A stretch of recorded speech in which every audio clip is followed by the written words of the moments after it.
Bismillahirrahmanirrahim. Assalamualaikum warahmatullahi wabarakatuh.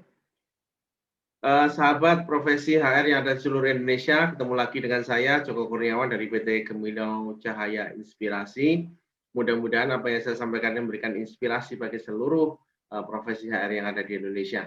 Teman-teman, kita akan melanjutkan tentang pembahasan PP 35 ya, berkaitan dengan PKWT, kemudian juga alih daya dan juga tentang proses PHK. Ya, 3 hal itu yang menjadi esensi paling vital di PP 35 ini. Kita kemarin di part 2 sudah membahas berkaitan dengan detailnya tentang isi-isi terkait dengan PP 35, dan kemarin saya menjanjikan akan memberikan sebuah analisa lebih lanjut berkaitan dengan hal-hal yang menyangkut efektivitas berkaitan dengan perhitungan kompensasi dibandingkan dengan pesangon, dibandingkan juga dengan perhitungan kalau kita menggunakan tenaga alih daya berkaitan dengan manajemen fee-nya. Nah, bagaimana proses perhitungannya? Mari kita lihat bersama-sama. Ya, kita akan lihat bersama-sama. Oh ya, bagi yang belum mengetahui siapa saya, ya silakan buka saja di website kami www.gemilaucahayainspirasi.co.id atau www.jokokurniawan.com. Ya, di situ teman-teman bisa belajar banyak. Ada situ ada beberapa artikel-artikel tentang pengembangan diri yang bisa bermanfaat bagi teman-teman, bisa dibaca. Dan bila mana teman-teman membutuhkan pelatihan-pelatihan yang berhubungan dengan HR dan pengembangan diri, ya silakan cek jadwalnya di situ karena ada beberapa pelatihan yang itu sangat bermanfaat bagi Anda semua. Baik, saya akan men-sharekan sesuatu yang bisa bermanfaat bagi teman-teman semua, yaitu terkait dengan tabel perbandingan. Ya, jadi ini adalah tabel perbandingan terkait dengan kompensasi sesuai dengan PP 35 tahun 2021. Saya berusaha membandingkan di sini tentang kompensasi PKWT dengan pesangon, perhitungan pesangon. Ya, kalau kita bicara perhitungan pesangon itu paling gampang ngitungnya 1 kali undang-undang atau 2 kali undang-undang. Itu perhitungan paling gampang begitu. Walaupun faktanya sudah saya sampaikan kemarin bahwa di dalam perhitungan PHK itu yang 2 kali undang-undang itu hanya ada 2. Yang satu adalah kaitannya dengan orang yang meninggal, pekerja yang meninggal dunia, atau dia sakit berkepanjangan, yang dapat 2 kali ketentuan undang-undang. Yang lainnya nggak ada yang 2 kali undang-undang. Jadi maksimalnya kalau pensiun itu hanya 1,75. Yang 2 kali undang-undang hanya sakit berkepanjangan atau meninggal dunia. Dan dua-duanya nggak diinginkan semuanya kan gitu. Nah, cuma dalam perhitungan ini saya tetap menggunakan 1 kali undang-undang dan 2 kali undang-undang biar memudahkan untuk proses perbandingannya. Ya. Nah, sekarang kita lihat di paling kiri ini ada masa kerja, kemudian ini ada pesangon PKWTT, ya kaitannya dengan ketentuan 1 kali undang-undang, kemudian ada pesangon PKWTT untuk 2 kali undang-undang, ya. Kemudian di paling kanan ini adalah kompensasi PKWT, ya normatif untuk 5 tahun, makanya dalam posisi normatifnya ini saya berikan blok warna hijau, ya. Selebihnya saya anggap ini tidak normatif, ya. Saya asumsikan misalnya ada orang yang ngeyel, ya.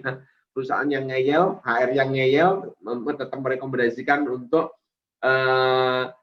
memberlakukan PKWT lebih dari 5 tahun, ya. Maka tetap saya hitung, ya, menggunakan blok yang warnanya berbeda ini selain warna. Nah, kita bisa lihat di sini perbandingannya. Kalau kita bicara menggunakan pekerja dengan status PKWTT, ya, kalau identik dengan pesangon 1 kali undang-undang, ya ini perhitungannya. Ya, kalau nggak percaya silahkan dihitung sendiri. Saya bantu Anda menghitungkan, ya. Kalau dia 0 tahun, 1 tahun, dan sebagainya, ini adalah kompensasinya. Kalau 2 kali ketentuan, ini kompensasinya.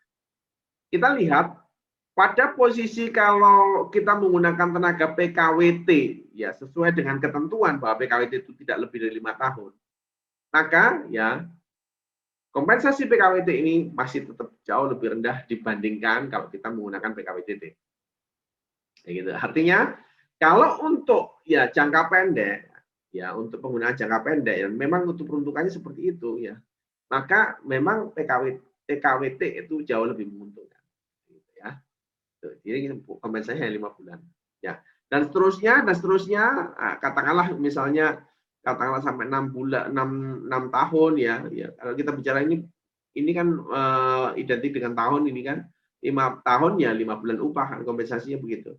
Nah, dan seterusnya. Nah, pada satu titik ya Anda melihat ketika sudah 10 tahun lebih, ini sudah mulai mendekati. Dan pada kondisi 14 tahun penggunaan tenaga kerjanya, maka ini sudah setara dengan 1 kali ketentuan undang-undang. Nah, setara dengan 1 kali ketentuan undang-undang. Kita bisa lihat ya, ini, coba ini di 14 tahun ya, ini pesangon dari PKWT 14 upah ya, di sini juga 14 upah. Dan seterusnya sampai katakanlah 20 tahun, ini 16 upah, di sini 20 upah. Sampai pada akhirnya ya menyentuhlah di sini ya ternyata setara dengan 2 kali ketentuan undang. Jadi kalau dulu ya penggunaan PKWT abadi ya, kemudian 2 tahun perpanjang lagi, perbarui lagi, dijeda lagi, perbarui lagi, sampai terus gitu. Karena nggak ada kompensasi. Tapi sekarang dengan kompensasi, maka kalau Anda menggunakan tenaga PKWT abadi, maka pada ujung akhir ketika pada penggunaan puluhan tahun, ya maka Anda mengeluarkan kompensasi setara dengan pemberian pesangon PKWTT. Gitu. Ini yang perlu diketahui teman-teman. Nah, maka dari itu teman-teman ya, Anda benar-benar harus bisa menghitung betul ya penggunaan PKWT ini ya dengan seksama, karena sekarang sudah ada kompensasinya. Dan bedanya kalau kompensasi ini diberikan tiap bulan, tiap akhir masa kontrak maksud saya, ya. Kalau PKWTT ya diberikan pesangonnya ketika memang harus dikeluarkan. Ya, bedanya hanya di situ. Ya, tapi inilah perbandingan. Ya, teman-teman sekarang harus bisa berpikir bahwa inilah kompensasi terkait dengan kondisi yang ada. Ya, apakah Anda menggunakan PKWTT atau Anda menggunakan PKWT? Ya, ini ya secara normatifnya PKWT hanya dipakai untuk maksimal 5 tahun. Ya, saya kasih blok warna hijau ini. Kalau Anda tetap ngeyel, mau tetap menggunakan ini, diperbarui lagi, maka konsekuensi terkait dengan kompensasi juga akan semakin besar. Berapa tahun Anda akan menggunakan PKWT? Jadi cermati betul, ya. Skalanya sekarang ini Anda harus benar-benar menghitung secara analisisnya. Oke, jadi itu ya ini catatannya dengan melihat tabel di atas untuk peruntukan jangka pendek layak menggunakan tenaga PKWT. Untuk proyeksi penggunaan jangka panjang lebih menguntungkan menggunakan tenaga PKWT. PKWTT engagement-nya Anda dapat ya, mungkin dia akan jauh lebih loyal daripada menggunakan PKWT ya. Untuk jangka panjang, sementara untuk jangka panjang Anda tetap akan mengeluarkan pesangon juga untuk PKWTT dan Anda akan mengeluarkan kompensasi juga yang besarannya relatif sama kalau Anda menggunakan PKWT. Sekali lagi kita bicara ini jangka panjang. Jangka panjangnya berapa lama? Silakan lihat di tabel itu. Ya sudah saya bantu untuk menghitungkan. Oke. Baik ya, itu kita bicara perbandingan antara PKWTT dengan PKWT dari sisi aspek kompensasi ya dan pesangon. Nah, sekarang kita bahas tentang alih daya. Nah, sekarang saya mengilustrasikan andai kata Anda adalah perusahaan alih daya. Anda adalah pengelola perusahaan alih daya. Nah, ini sekarang kita lihat. Ya, untuk perusahaan alih daya dengan status PKWT, karena umumnya ya alih daya itu statusnya PKWT. Jarang sekali alih daya menggunakan status PKWTT atau karyawan tetap. Jadi umumnya menggunakan PKWT. Ya, bila mana UMK itu 4,3 juta, saya asumsikan 4,3 juta ini adalah wilayah Surabaya dan sekitarnya ya, 4,3 juta. Kali 10% manajemen fee, karena rata-rata umumnya ya manajemen fee terkait dengan perusahaan alih daya atau outsourcing itu adalah 10% ya. Maka setiap bulan Anda akan mendapatkan 430.000 per bulan untuk manajemen fee ini dari UMK 4.300.000. Ya, oke. Nah, fee 1 tahun berarti 430.000 kali 12 berarti Anda akan mendapatkan 5.160.000 untuk dari satu orang tenaga kerja. Ya, ya. Sedangkan kompensasi 1 tahun adalah 4,3 juta, 1 bulan upah kan? Ya. Maka kalau misalnya Anda dikontrak 1 tahun, ya, maka kalau kita bicara pendapatan Anda adalah 5.160 dikurangi kompensasi 4.300, Anda akan tersisa hanya 860.000 per tahun.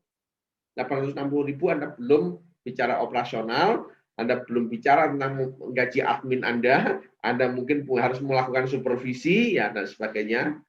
Ya, sekarang bayangkan, apakah masih layak Anda ya sebagai seorang perusahaan alih daya meminta manajemen fee 10%? Maka ini sebagai tolak ukur juga bagi perusahaan memberi kerja. Kalau perusahaan memberi kerja memberikan manajemen fee itu 10% atau kurang, dan perusahaan alih daya itu bersedia, sudah hampir pasti perusahaan alih daya itu akan melakukan ketentuan tidak normatif pada si karyawannya. Dan bila mana terjadi sesuatu yang terkaitan dengan konflik hubungan industrial, ya baik itu konflik normatif maupun konflik terkait dengan hal yang lain ya, maka ya perusahaan memberi kerja mau tidak mau akan ikut tanggung renteng. Kenapa? Karena segala sesuatu kesepakatan yang itu diatur berkaitan dengan pelanggaran normatif itu akan batal demi hukum. Ya, maka dari itu perusahaan pemberi kerja hati-hati ya. Nah, Anda sekarang harus cermat betul sekarang ini mau menggunakan tenaga PKWT atau PKWTT atau mau menggunakan tenaga alih daya ya. Pak, kalau begitu kan nggak ada gunanya kita jadi HRD ya. Kita kan tujuannya di HRD kan bagaimana untuk bisa ngakali itu semua. Hati-hati ya. Kalau Anda masih berprinsip seperti itu ya ya boleh-boleh saja Anda berpikir seperti itu. Tapi Anda tahu betul mana titik yang benar dan mana titik yang salah ya. Ketika Anda tahu titik yang benar dan mana yang itu harus dituruti kebenarannya dan mana itu yang harus ditolak ya, itulah profesionalisme sebagai seorang HR justru di situ dipertaruhkan. Ya, ketika pengusaha salah, bagaimana Anda harus meluruskan itu, dan ketika pengusaha salah, bagaimana Anda harus tegas menghadapi mereka.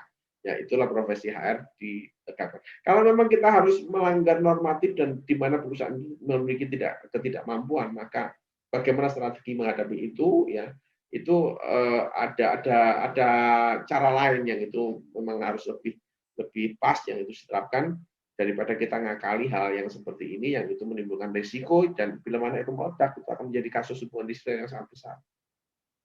Ya, kita akan bahas itu strategi yang lain yang kita akan bahas itu nanti di pembahasan terkait dengan hubungan industrial. Tapi di sini ya saya ingin menekankan kepada Anda bahwa baik pemberi kerja maupun perusahaan alih daya atau perusahaan outsourcing-nya bahwa dengan manajemen fee 10% ya perusahaan alih daya tidak akan untung. Ya, yang akan kerja bakti. Jadi kalau perusahaan memberi kerja, kemudian memberikan pekerjaan itu pada perusahaan alih daya dan dia menerima fee 10% atau kurang, ya pasti, ya hampir pasti, ya pasti akan terjadi hal yang tidak normatif, ya antara pihak pemberi pihak outsourcing itu kepada pekerjaan. Entah apa yang dikurangi saya tidak tahu, ya itu pasti terjadi. Karena secara bisnis tidak menguntungkan dengan fee 10%. Apalagi kalau misalnya ada perusahaan memberi kerja yang memberikan pekerjaan outsourcing, kemudian outsourcing itu hanya menerima manajemen fee 4%, 5%. Ya pasti akan banyak terjadi ketidaknormatifan di situ. Oke ya. Nah, sekarang bagaimana kalau misalnya diberikan 20%? Nah, manajemen fee-nya 20%. 20% ini per orangnya akan menerima 860 dengan asumsi UMK 4,3 juga. Kalau 1 tahun ada 10 juta 320, kalau kompensasinya 1 tahun 4,3 juta, ya.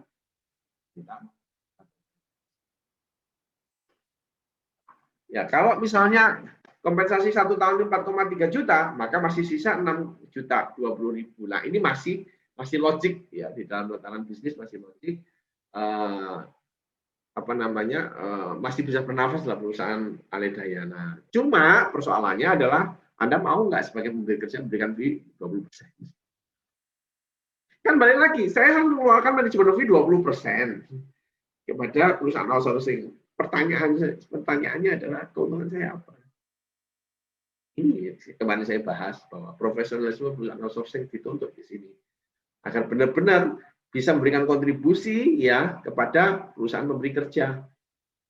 Sebuah perusahaan memberikan jasa kepada Anda sebagai perusahaan outsourcing, kemudian kalau masih mengurusi berkaitan dengan konflik ketenagakerjaannya masih diurusi sendiri, kemudian gaji juga masih ngurusi sendiri, ya absen ya masih dompleng kepada perusahaan pemberi kerja, ya Lalu apa yang Anda kerjakan?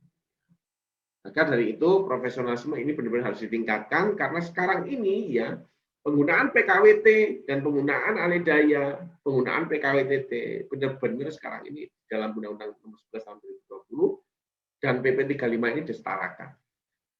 Ya, disetarakan. Perusahaan benar-benar diberikan pilihan sekarang ini. Nah, jadi kalau memang yang dipilih adalah perusahaan alih daya, maka pertanyaannya adalah keuntungan apa yang saya dapatkan dengan saya menggunakan perusahaan alih daya.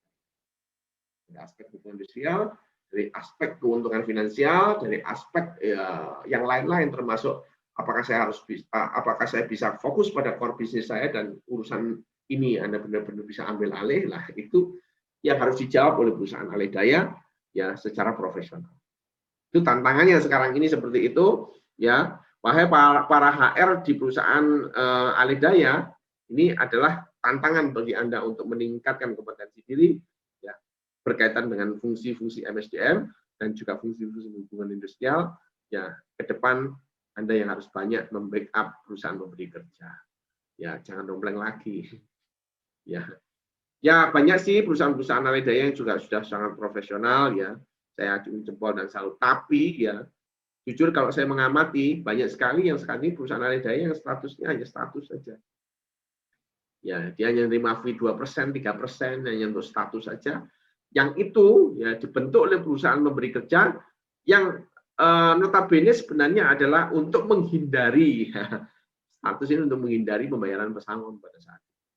Nah, jadi sekarang dengan melihat analisa yang di atas tadi, ya tidak ada gunanya di situ. Oke, ya. Itu ya, jadi secara bisnis outsourcing akan layak kalau fee-nya 20%. Ini kalau 10% nggak bisa. Gitu. Nah, jika Anda pengelola HR di perusahaan dan akan menggunakan tenaga alih daya, ya ini perhitungan kelayakannya ya perbandingan manajemen 20% plus kompensasi PKWT. Ya, asumsi upah UMK 4,3 juta. Kalau misalnya masa kerja 1 bulan ya atau 1 sampai 12 bulan lah kita bicara, kompensasi PKWT-nya ini hitungannya. Jadi kalau 12 bulan Anda akan mengeluarkan 4,3 juta satu kali upah ya. Kalau manajemen fee diberikan 20%, Anda akan mengeluarkan 10,3 juta. Artinya kalau Anda melakukan PKWT sendiri ya, Anda melakukan PKWT sendiri ya, dengan skala kerebiakannya ya Anda harus bikin perjanjian kerja sendiri, ngatur ini itu, rekrutmen sendiri dan sebagainya. Anda tetap harus mengeluarkan kompensasi 4,3 juta satu tahun. Tapi kalau Anda mau lepaskan itu semua, ya maka Anda akan mengeluarkan 10,3 juta. Tapi urusan rekrutmen, pengembangan karyawan, kemudian konflik hubungan industrial, semuanya sudah diurus perusahaan outsourcing-nya. Ya, yang profesional tentunya ya. Ya, itu akan diurusi perusahaan outsourcing. Anda fokus pada core bisnis Anda. Ya, gitu. Jangan sampai Anda sudah ngasih 20%, Anda masih ngurusi konflik hubungan industrialnya, Anda masih ngurusi absensinya, Anda masih ngurusi payroll-nya, Anda masih ngurusi berkaitan dengan hal-hal tetek bengeknya yang itu berhubungan dengan kekaryawanan yang itu statusnya sebenarnya sudah beralih kepada pihak outsourcing. Ya, itu ya. Kalau memang Anda mau membayar 20%. Tapi kalau Anda tidak mau membayar 20%, ya maka lebih baik Anda gunakan PKWT. Ya. Tapi kalau Anda mau bayar ya kurang dari 10% dan kemudian perusahaan outsourcing yang mau, ya berarti kedua belah pihak sudah sepakat untuk memperlakukan tidak normatif. Nah, resikonya ya Anda bicarakan berdua dengan pihak perusahaan outsourcing-nya, berarti perusahaan memberi kerja pun siap untuk tanggung renteng.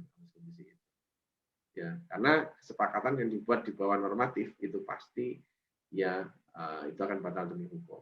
Loh, Pak, kan saya punya perjanjian, Pak, dia mau. Tapi secara hitungan bisnis sudah pastilah itu. Tidak akan mungkin ya. Kita di atas kita sudah tahu bahwa dengan memberikan fee di bawah 10% itu pasti perusahaan outsourcing itu pasti tidak normatif. Memberikan sesuatunya pada karyawannya. Gitu. Oke, ya. Simpulan, selisih 6,6 juta ini ya, 6 juta 20 ini setara dengan manajemen fee 11,6% dari UMK. Ya, semua asumsi perhitungan di atas dianggap semua iuran jaminan sosial sudah ditanggung oleh pemberi kerja, perhitungan ini murni membandingkan manajemen fee. Jadi kita asumsikan bahwa BPJS sudah ditanggung semua oleh perusahaan pemberi kerja. Ini saya hanya membandingkan dari aspek manajemen fee saja dan kompensasi PKW. Ya, teman-teman, mudah-mudahan perhitungan ini bisa memberikan inspirasi bagi teman-teman semua. Bagaimana ya menyikapi apakah saya harus PKWTT, apakah saya harus PKWT, apakah saya harus alih daya, dan tentunya memberikan inspirasi juga pada perusahaan pemberi perusahaan alih daya, pengelola alih daya. Apabila Anda memiliki perusahaan outsourcing atau mengelola perusahaan outsourcing, atau Anda HR di perusahaan outsourcing, ya yuk tingkatkan profesionalisme diri. Ya, saatnya sekarang ini bersaing betul, dan Anda justru kalau saya ngomong, Anda dituntut untuk jauh lebih profesional dibandingkan HR daripada pemberi kerja itu sendiri. Ya, itu kalau perusahaan Anda perusahaan outsourcing. Nah, HR perusahaan pemberi kerja harus mampu melakukan analisa yang tepat bagi perusahaan saya ini, apakah saya harus menggunakan tenaga PKWTT, apakah PKWT, dan itu adalah ataukah harus perusahaan alih daya yang saya gunakan. Dan berikanlah rekomendasi kepada pemilik perusahaan, kepada manajemen perusahaan, kepada top manajemen ya yang terbaik, ya yang sesuai dengan kepentingan bisnisnya. Dan itulah ya Anda sebagai seorang profesi HR benar-benar bisa mampu menjadi strategic partner daripada ya top manajemen. Demikian, salam sukses, bahagia selalu untuk kita semuanya. Ya, terima kasih. Ya, saya akhiri. Assalamualaikum warahmatullahi wabarakatuh. Sampai ketemu di episode-episode selanjutnya.